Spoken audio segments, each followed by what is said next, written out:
La historia del Consejo de Educación Técnico Profesional, Universidad del Trabajo del Uruguay, está hecha con aportes de innumerables personas, pero en su construcción a través del tiempo se destaca la obra de dos personalidades complementarias, el Dr. Figari y el Dr. Arias.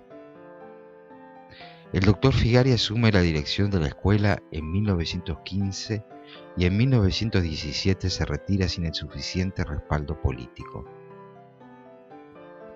En ese corto periodo de tiempo, elimina el sistema de internado, incluye a la mujer, abre 8 nuevos talleres, desarrollando una pedagogía basada en la libertad y la responsabilidad. Buscaba formar obreros artesanos que pudiesen incluso mejorar la producción industrial.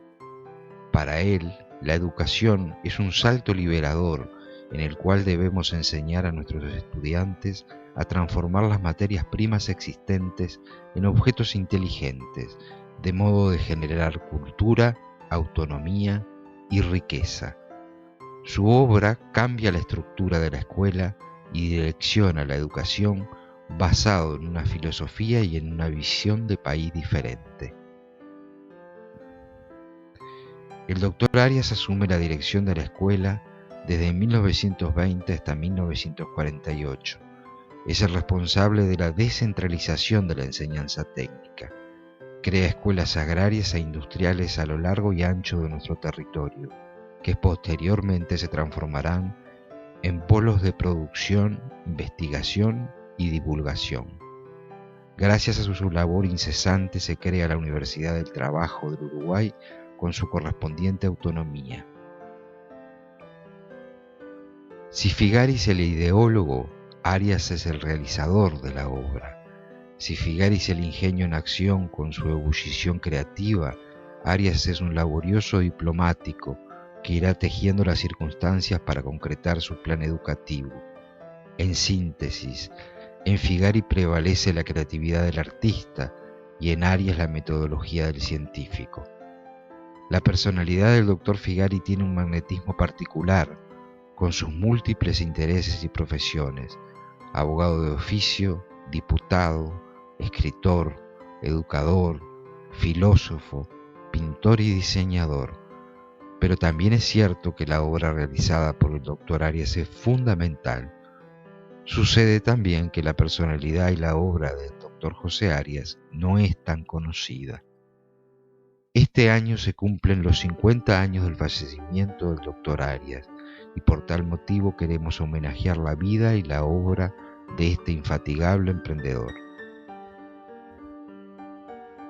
El Dr. José Arias nació el 24 de enero de 1885 en un conventillo de Misiones y Piedras, hijo del asturiano Vicente Arias y Carmen López, ambos católicos. Su padre era un obrero carbonero que trabajaba en el puerto y su madre cosía para afuera. Realizó primaria en el Colegio de los Salesianos en el barrio Aguada.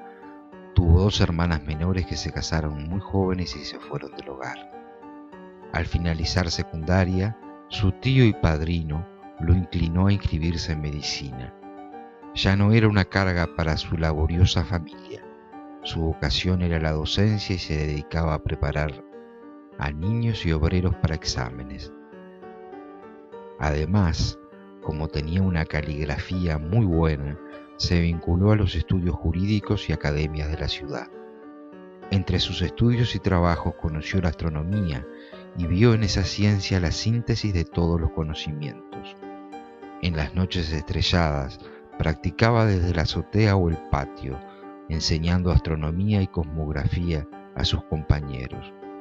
El estudio de la astronomía, con la búsqueda de la precisión y irregularidad del universo, le facilitó su natural ingreso a la masonería. En enero de 1904 huyó hacia Buenos Aires para evitar la leva y trabajó como profesor. A fines de ese año regresó a Uruguay, retomó sus estudios y se graduó como médico. Al volver integró el movimiento estudiantil en el que ya había actuado varios años antes. Como médico fue conocida su figura enfundando su túnica blanca y desempeñándose con tesón y sacrificio.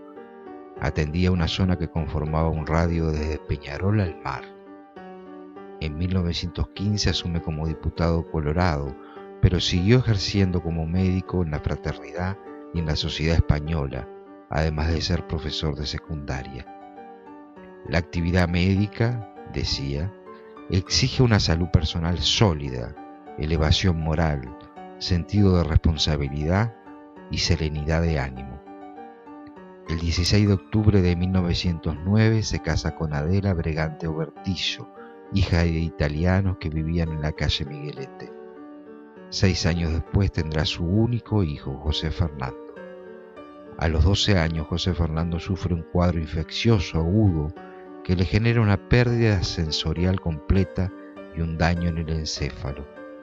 Este drama que lo amargaba, tanto como médico como padre, lo llevará en su interior hasta el último de sus días.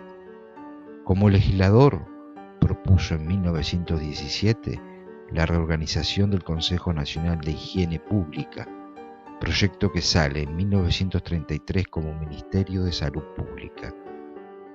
También propone la jubilación de los médicos como profesionales, incluyendo el personal de las mutualistas. Cuando se desempeñó en el Ministerio de Instrucción Pública en el gobierno colegiado, creó las facultades de Arquitectura, de Ingeniería y el Liceo Nocturno. Raúl Marfetán Benítez, en su libro Historia del CTP-UTU, estudia el período Arias en 2 etapas.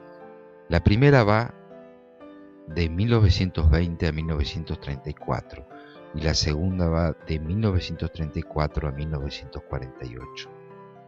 La primera etapa del período Arias corresponde a 2 nominaciones institucionales: Consejo Superior de la Enseñanza Industrial y Dirección General de la Enseñanza Industrial. Este período es un punto de inflexión en la historia de la enseñanza técnica, ya que el doctor Arias, desde la dirección de la institución, le imprime un dinamismo vertiginoso a su accionar diario. Se aleja del cargo para desempeñarse como ministro de Industrias durante 2 años y luego se reintegra a la escuela.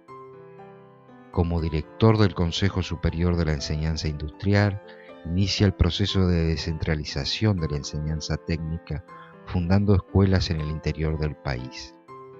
Por otro lado, se da un quiebre entre las artes y los oficios, producto del proceso de maquinización de la producción que planteaba la necesidad de las empresas de encontrar en el mercado obreros y empleados calificados.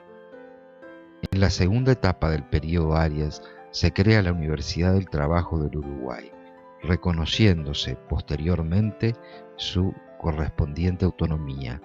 Se crean nuevas escuelas en el interior y se desarrollan mejoras en la educación.